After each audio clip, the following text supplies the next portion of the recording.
Does your child lose their temper over small things? Do they go from 0 to 100 in a matter of seconds? And are they showing you a lot of resistance when you ask them to do simple things and you just don't know why? I'm going to tell you 7 things that parents do that accidentally send your kids into a state of dysregulation, and you might be doing it and not even realizing it. I'm Lisa, a child behavior expert and a parent coach. I have over a decade of experience working as a pediatric occupational therapist. My mission and my passion is to educate families about sensory processing, executive functioning, emotional regulation, and so much more. Through my channel, you're going to find simple tips, tricks, and strategies that are going to support your child through the different challenges that they are facing. So you might be finding that in your day-to-day, simple asks are causing your child to go into a dysregulated meltdown. This means that they are out of control emotionally, physically, and it's causing a lot of stress on you. So things like a morning routine. You might be asking your child to get ready, get out of bed, go brush your teeth, go wash your face. And these small asks are causing a lot of pushback, and it's leading into these big meltdowns. And you're not sure what's going on. Or maybe during after school time, your child comes home, they immediately go grab the iPad and they're playing on it, and it's time to do their homework. So you ask them to put the iPad down, go sit at the table and do their work. But you're facing resistance and you're facing big meltdowns because they don't want to put it down. You might also be finding that transitions, going from one activity to the next, is causing big meltdowns. So I'm sure you're facing a lot of stress when these situations happen, because when our kids are having meltdowns, they are not easy emotions to handle. There's a lot of screaming, a lot of yelling. Sometimes our kids can get aggressive too. And these types of behaviors can be very stressful for us as parents. And I know when you face these kind of behaviors time and time again, it is hard for us to keep our cool, and it's easy to get really frustrated. You're finding that there is so much tension inside your home, whether it's between you and your child, between your child and their siblings or other family members, or maybe yourself and your spouse, because you guys are not sure how to handle your child's big emotions and dysregulated states. This tension is causing you guys to drift further and further apart, feeling like you guys aren't even a family anymore because you guys don't even want to be in the same room with each other anymore. Now, the truth of the matter is, leaving this unaddressed will only get worse. You need to get to the root cause of why your child is getting so dysregulated and how to actually help them. Because when you don't, your child will grow up not knowing how to handle their emotions, and this will trickle out into the rest of their lives. What we see is kids who grow up without the proper skills and emotional regulation, they start to have trouble within the relationships in their own lives, whether it's between friends, families, their coworkers. These are important relationships that your child will need to learn how to manage their emotions, because if they don't do that, it's going to be so hard to be able to manage their jobs, to be able to manage their schoolwork, and so much more. What we also see when our kids don't learn these skills early in life and there's already tension in your home, the relationship only gets drifted further and further apart. And so if you're sitting here and you're worried that, I don't know where my relationship will be with my son or my daughter when they turn 18, well, this is the time to start making changes, because when they get to that age, you don't have influence anymore. They will be young adults. They will move on with their lives. And if you want them to still come home when it's Christmas time or when it's your birthday, now is the time to fix the relationship that you have right now. So the first thing parents do that they don't realize is actually contributing to their child's dysregulation is being too dismissive of your child's feelings. When your child is feeling upset, frustrated over something, it's easy to go, hey, it's okay, it'll be fine, get over it. You mean well by it. You're just trying to help them move past whatever situation that they're facing and to get over it so that they can move on and do something else. But the thing is, when we respond to our child in this way, it actually makes them feel dismissed and unheard. They feel like their feelings are not valid and that they're not important. The more and more we do this with our kids, the more and more they'll feel that they aren't important to you. And like I said, this is all accidental in most cases. We don't even realize as parents that we do this. It might just be that our minds are so busy. We're so busy doing our own things. We have work obligations, we have household duties to do, that when we respond to our kids, we are just trying to get through our own days, that we end up coming off as dismissive to them. So it's important to notice that when you respond to your child, what are you doing to showcase that you are actually there to support them? Are you taking the time to ask them about their feelings? Are you actually listening to what it is that they're saying that's made them feel so upset? These small things can make such a huge difference. The second most common thing that we do as parents that get our kids into a dysregulated state is putting them into too many things, overscheduling them, making them feel like there are no breaks in their day.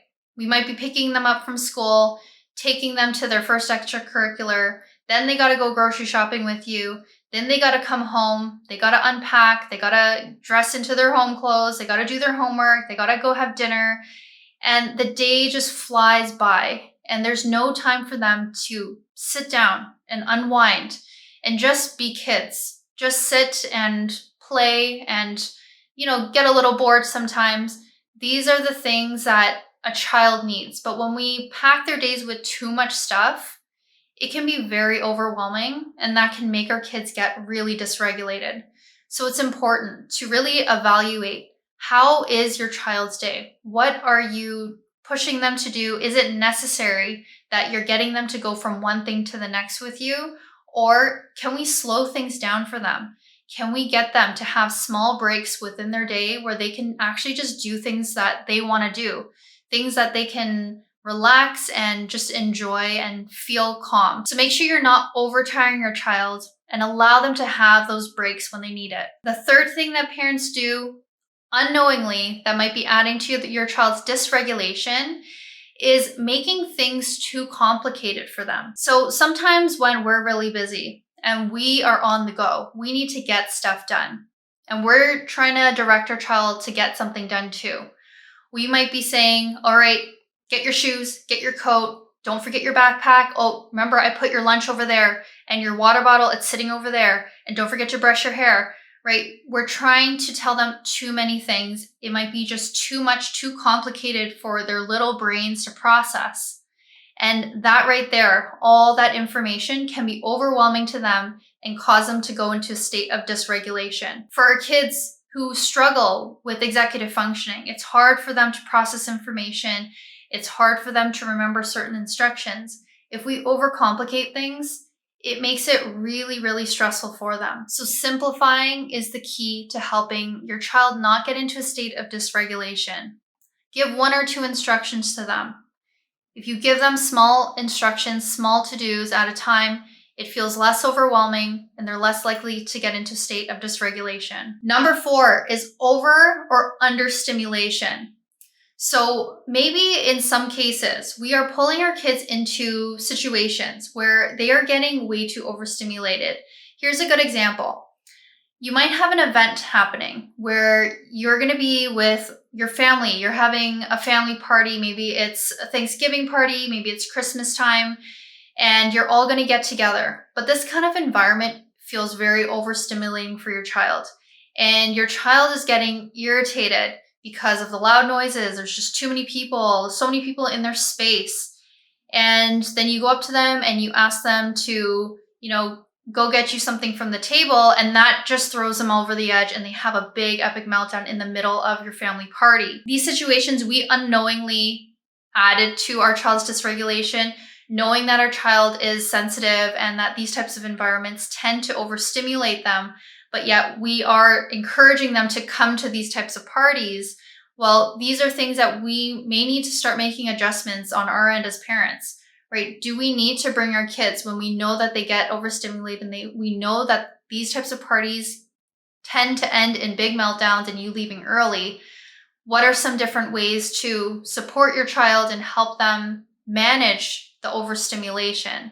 So there are many different things that you could try as a parent. You could encourage them to use noise canceling headphones at the party. You could make sure that you have a safe spot for them. If they're starting to feel overstimulated, have a safe word that they can say to you. And then that means that you know that they're feeling overstimulated and they need to go somewhere more quiet where they can calm down and feel regulated again. On the other end, is your child understimulated? So take a look at their day-to-day. Do they not have enough sensory-rich activities? And this is especially true for our kids who seem to have this endless amount of energy where they're always moving, they're always wanting to touch things, do things. These are the type of kids that when they get understimulated and they don't have enough stuff to keep them activated, they get into a state of dysregulation much more easily. So as parents, take a look at your child's environment. Is it too overstimulating for your child? Or is it too understimulating for your child? And adjust to that. Because when you do that, when you give your child what it is that they need, then they're going to be in a more regulated state and not get into states of dysregulation. Number 5 is inconsistencies. As parents, are you being consistent with the boundaries, with what you're asking of your child, with how your scheduling is going? The more consistent you are, the more your child is going to be able to maintain the expectations that you have for them. Because kids get into states of dysregulation when they feel like they don't know where the line is being drawn. They don't know how far they can go, and they don't know when you say they need to stop something, that's actually the time that they need to stop doing it and to move on to something else. Like an example here, when it's time to ask your child to put their iPads down, do they throw a tantrum every time because they want to keep playing? Well, when you set very firm boundaries for them and you consistently do that, they consistently know that when you come into the room and you tell them it's time to put that iPad down, they will start to do that because they know that that's the expectation.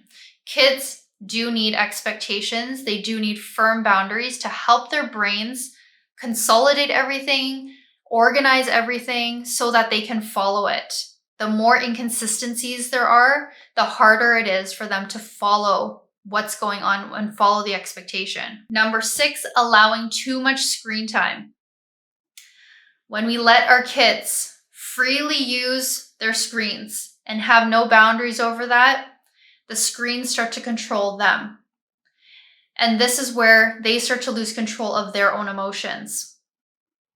We know that through research, it is crystal clear that our kids, when they're exposed to too much screen time early in life, they will have trouble with emotional regulation and sustained attention. These are executive functioning skills.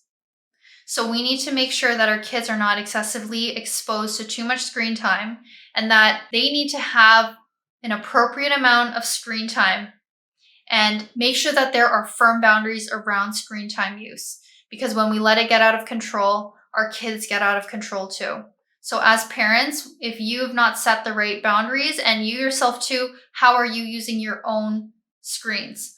Are you on your phone in front of them? Are you constantly scrolling? Are you constantly on YouTube or on TikTok or on Instagram? And they are seeing you use your own screens and you are out of control. Well, this is demonstrating to them how to behave when it comes to screen time.